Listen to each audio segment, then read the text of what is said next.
Балалар, зәмзәулә әжелеріңнің әдемі қиял ғажайып ертегілерін тыңдаңдар.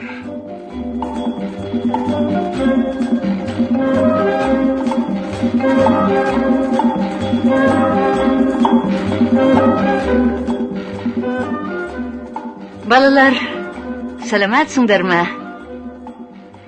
Енді сендер ешкі деген еврей халқының ертегісін тыңдаңдар. Халем қаласы Меламедінің басынан мынадай бір уақиға өтіпті.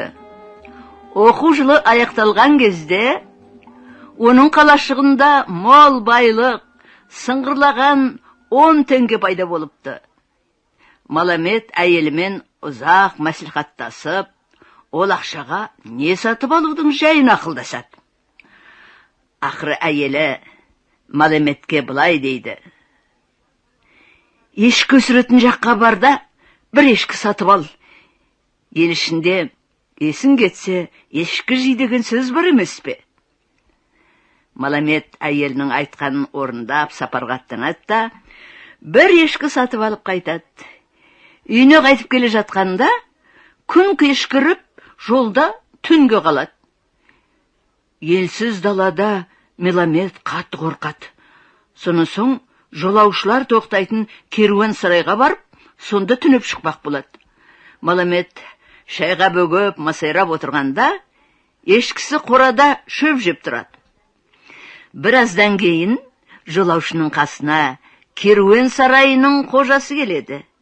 Әңгімелесе отырып, ол түнделетіп жүрген кісінің Халем Малемеді екенін біледі.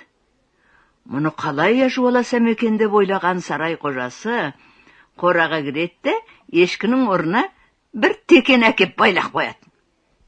Ертеңіне таң сәріде Меламед қораға кіріп, ешкісін жібімен жетелеп жолға шығады. Үйіне қуанышпен оралады. Әйелін көргенде даурға дауыстап: қайырмен берсін де, мен саған ешкі әкелдім, бар, сау бол дейді. Әйелі шелегін алып қораға барады да, қарсы алдында ешкі емес, теке тұрғанын көреді.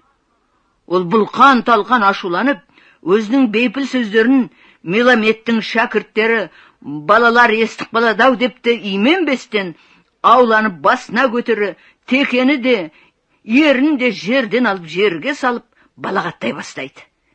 Меламед масқара болғанына әбден қорланып, орнынан атып тұрады да, дәл қазір ешкі сатқан кісіге қайта барып, ешкі деп теке сатқан алдамшы арсызды әлемге әйгілеп, масқара етуге ант ішеді.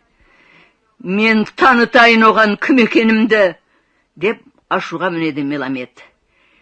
Теке мүйізіне байланған жіптің ұшын ұстап, жетелеген күйі ешкі сатқан кісінің аулына жүріп кетеді. Әлемде қандай алдамшылардың бар екенін айта кету үшін, ол жолдағы керуен сарайға бұрылады. Керуен сарайының иесі тағы бір сәтін тауып, зып беріп қораға кіреді де, текені ешкімен ауыстыра қояды. Біраз тыныққан соң